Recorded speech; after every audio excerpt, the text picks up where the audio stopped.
Hello and welcome to How to Win, the Vandenberg Coalition's series on the challenges facing the United States military and the Department of Defense in an era of great power competition, heightened tensions, and increasing chaos around the world. Today, we're discussing the Department of Defense's fourth estate. Here to discuss with me is David Rader. David is currently a national economic security lawyer and consultant. He previously served as the Deputy Director of the Global Investment and Economic Security Directorate at the Department of Defense. At the Department of Defense, he focused primarily on national economic security, foreign direct investment, and CFIUS. Thank you so much for joining me. Well, so thank you so much for joining me. Yeah, happy to be here. Thanks. Yeah, so we'll start with a level set question. What is the fourth estate and where does it fit in the Pentagon structure? Yeah, the fourth estate is kind of a catch-all for the things that don't fall within either a combatant command, a service, Army, Navy, Air Force, or under a undersecretary. So acquisition sustainment, undersecretary for research and engineering. So the fourth estate is like the Missile Defense Agency, DARPA, the Defense Advanced Research Projects Agency, the Defense Health Agency, the Defense Logistics Agency. And there's some other components. There's about 15 in total, makes up about 15 to 20% of the DoD budget, depending on the year. Sure. So could you just give us a few examples about how these different agencies advance, the mission of the Pentagon? Yeah. So, a lot of this work that comes from the fourth estate are things that the Pentagon needs to do, but it needs to do independent of its core mission. It's like missile defense. So the Army does missile defense. The Air Force does missile defense. The Space Force, Navy, everybody does, but nobody has enough time to do it properly or to do it fully, perhaps. And so the Missile Defense Agency is meant to be kind of the consolidated, centralized point of where this body of effort exists. And it's meant to kind of duplicate some of those things that may live or die within combatant commands or services on any off year. But ultimately, it is things that are too big to be rolled under an undersecretary or a service, but too small to be standalone hop-out agencies to truly exist on their own. Right. And I feel like, sort of the structure of it means that it's ripe for criticism. And in particular, a lot of people often say that, the fourth estate is insufficient or ineffective and wasteful. So in your mind, what are some of the larger challenges facing the fourth estate? And, how should policymakers be thinking about how we address those challenges? No, yeah, you nailed it. So if you look at like DTRA, the Defense Threat Reduction Agency, which does a great job, but they have their own human resources. They have their own acquisition. And you look at them and say, well, geez, we have Washington Headquarters Service. We have our own human resources. We have Office of Personnel and Readiness. Shouldn't somebody else be doing the human resources for DTRA? Why do you have your own HR? Same with DARPA, same with, Defense Health Agency.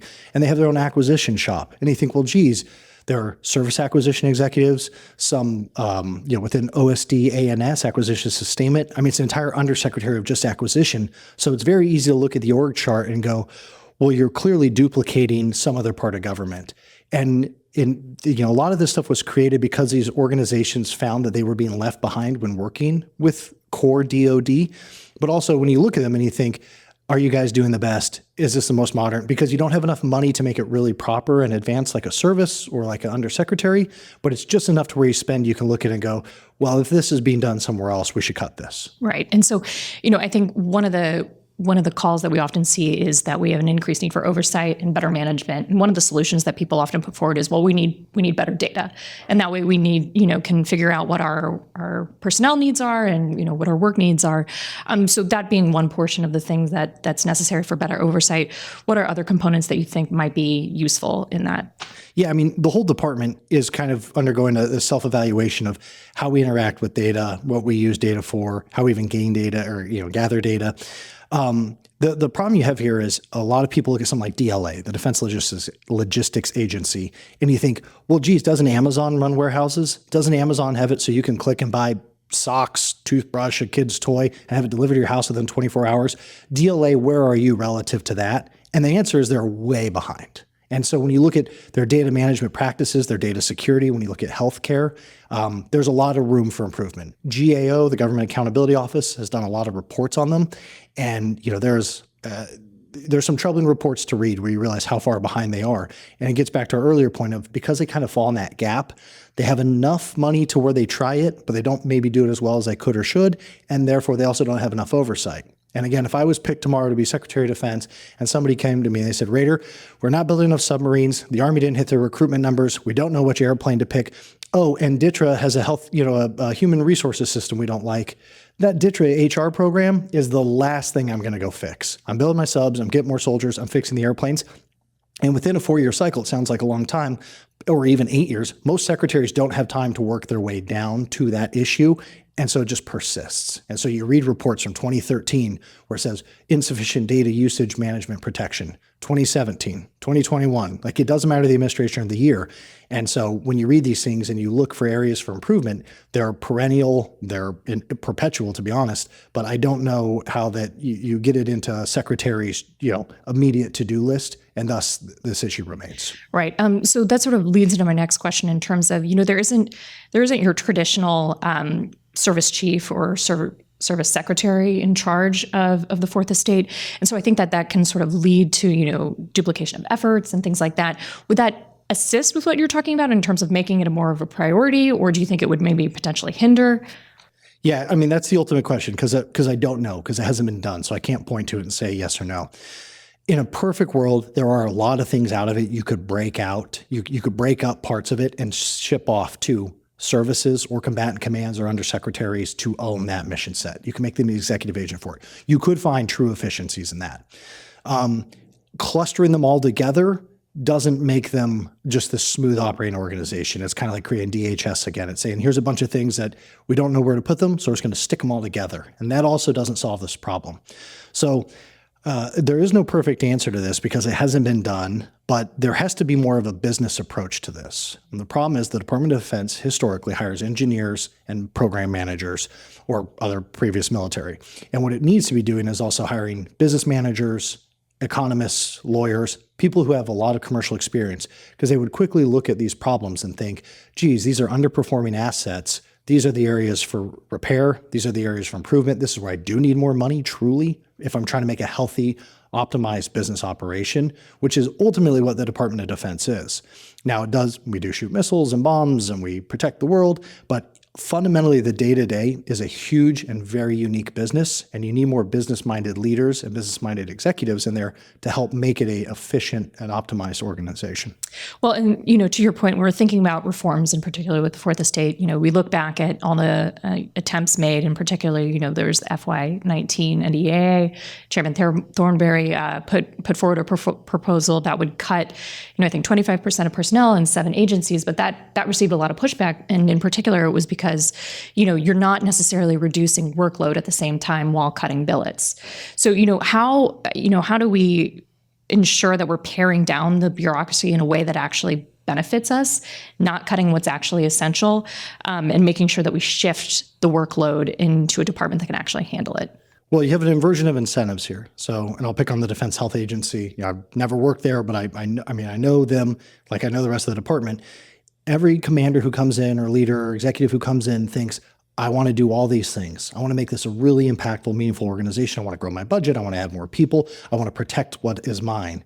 And because of that culture and that incentive structure, they're always trying to grow it. And that doesn't mean they're growing it healthy or in a healthier, better way. It just means they're growing it.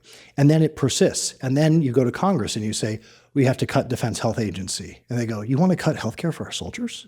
And they say, well, no, that's not what I'm saying. And it never goes anywhere. So you have these great recommendations that sometimes sadly include cutting, the fat, if you will, that is underutilized workforce, programs that they shouldn't be running, things that are away from the core mission.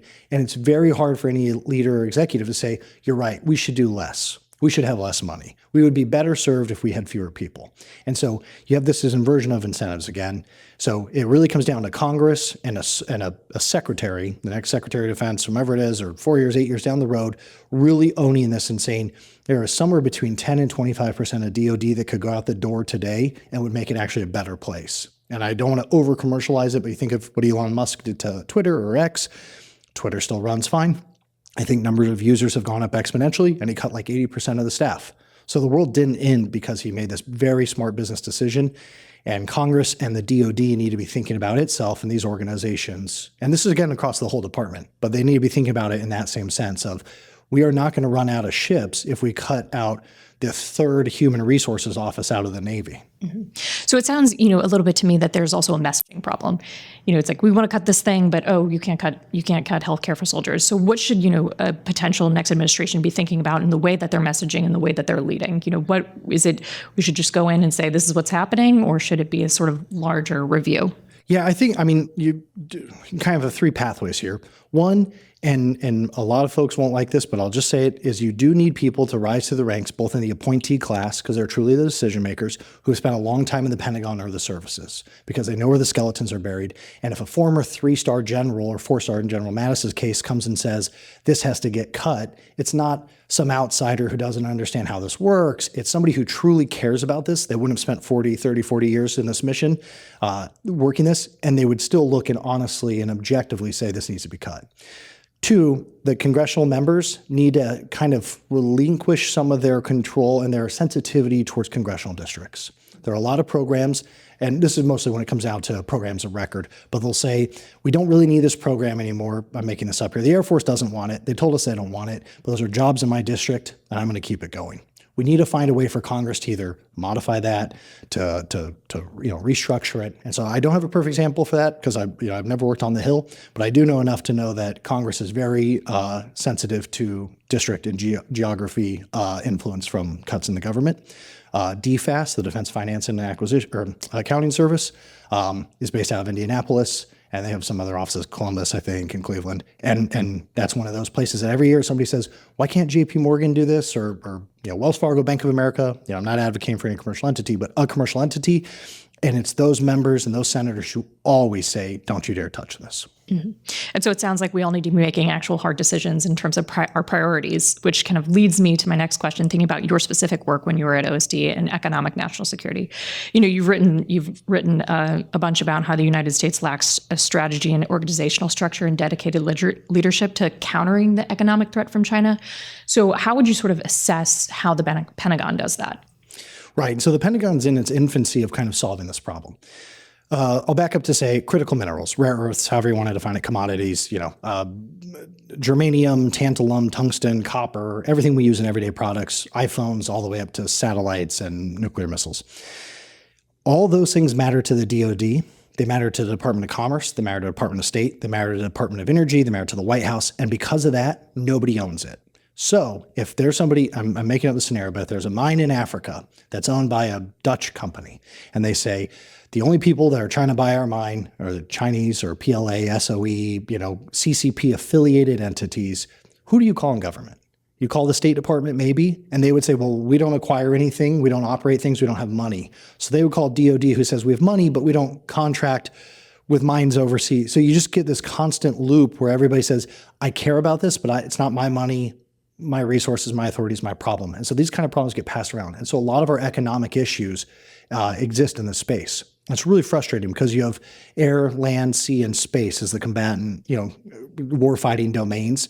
The overarching to that is cyber, and the overarching to that is actually economics. Because without our economic prowess and primacy, we're not able to afford and pay for these things.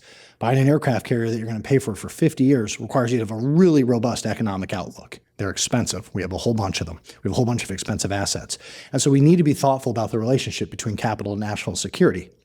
And while the department wants to do that, there are folks both in the department, outside the department, and in Congress who say DoD shouldn't be doing that. DoD should be focused on core defense. But the problem is economic warfare, statecraft, security, however you want to describe it, is the only fight we're fighting every day against our adversaries. The Chinese, the Russians, the Iranians, North Koreans, and non-state actors all wage economic warfare against the United States every day. The Houthis shooting rockets at cargo vessels going by is freezing billions of dollars of commercial trade. It's causing our Navy to spend hundreds of millions, potentially billions, to combat cheap, low-grade drones. That is the inversion again on the investment to the return to the Houthis is incredible. For us, it's the inversion of that. It's really bad. We're spending a lot of money to stop a very small problem. We need to be thinking more about this. One of the recommendations that's coming out is that DoD needs a chief economist. The DoD does not have one. USAID does, State Department does, DFC does. But the DoD needs to be thinking about like the price of copper. When we procure a satellite, it's going to last for 20, 30, 40 years. We need to be thinking about, geez, copper's gone up 20, 30, 40% in the last year. If we stay on this track, it's going to be either unaffordable or we're going to have to ask for a huge amount of money from Congress just to sustain it. And if these kind of things keep going, we're going to have a bunch of things that we can't pay for or that the market has made too expensive. So either we need to be finding a way to bring those prices down, we need to be aware of that, or we need to go to Congress and say we need more money. And if Congress says we don't want you to have a $1 trillion budget, you need to make cuts elsewhere, maybe that's fine too. That's a congressional decision. But the DoD needs to understand the dollars and cents of it, and right now they don't. The response is give us more money and we'll solve it. Right. And so, one of the reasons why I want to ask you specifically about this is because a lot of your work that you did in terms of Chinese IP theft, and you were able to really pull together a team of people that, as you said, are not the types of people that the DoD is hiring. So I'd love for you to talk a little bit more about how we get more people in those positions and what you found effective about pulling together that team and really, how you were able to sort of like fill a gap where people really care about things, but weren't necessarily taking ownership. So of course, the first charge you have is service to country, patriotic call. And, either you have it or you don't, or sadly it takes a cataclysmic event like September 11th for people to answer that call. The second thing to do, or the second offer we have is that in the DoD and in the US government, you can do really creative stuff that you could never do in the private sector.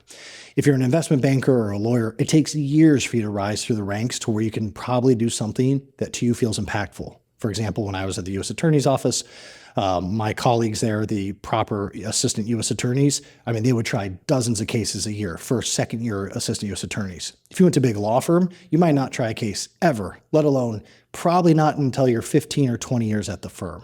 And so if you really say, I want to roll up my sleeves and solve this problem, if you just go to, and again, I'll pick on any large investment bank or financial clearing institution, your job is to make money and execute your trades, transactions, build your book. You don't get to reshape the world around you. And if you come to DoD or the State Department, any of the government entities, you can do that. It's the only place where you're meant to do that.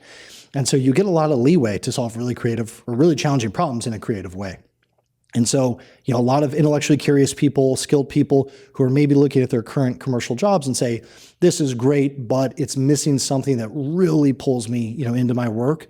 The government might solve that. Now, I did that. I left consulting and investment banking to come to the government. I'm a lawyer by training too, because every one of those jobs I found enjoyable and interesting, but it really was still missing that. I want to go solve just a massive problem, or at least take a little bite of that elephant. And the government's really, really good for that. All right. So final question, we're thinking about a future administration. We're thinking about, how we leverage those really creative people and making sure that the fourth estate actually works for us and, is working effectively towards our strategic interest. How do we leverage that, and how do we make sure it's actually effective in the next administration? That's a big final question. Fix the government. The ultimate question is you really need to hire, or you need to have appointees, regardless of party, regardless of the candidate. I'm impervious to that. You need appointees who understand their trade very well and that can go work on that problem set very narrowly. You also need kind of their left seat, right seat to be somebody who understands government, because you get a really smart investment banker and they say, I want to do these 10 things in this finance opportunity within this job. And you say, you have to wait till next year's money. And they go, why? And you go, well, the way Congress appropriates money is you're not going to, and they go, well, so I have to stay here for 7 months. And you go, yeah, basically. And so you need to find a marriage between that. You understand industry really well, you understand government really well, and you understand the president's, executive director intent, if you will, really well, or the secretary's, the secretary's intent. And you can then cobble that together to go do something really impactful. And use your staff appropriately. The challenge is a lot of people view core civilian, career staff as maybe a barrier to success. They're really not. Most of them are there to help execute, and they want to do the right thing. They just might not understand your background, where you're coming from, what you're trying to do. And so a lot of outsiders come in and they say, you're doing this all wrong, we're going to fix it. That's not right. And a lot of the staff say, I don't understand where this person's coming from. I don't think they're doing this the right way, so I'm going to slow this down. And that also isn't right. And so getting the kind of leaders and the appointees that you need who can understand how to balance that too is critical for any administration to be successful, whether it's one day or 8 years. Well, here's hoping that we find those leaders. Well, thank you so much for joining us. I really appreciate it. And it's always great talking to you. You too. Thanks so much for having me.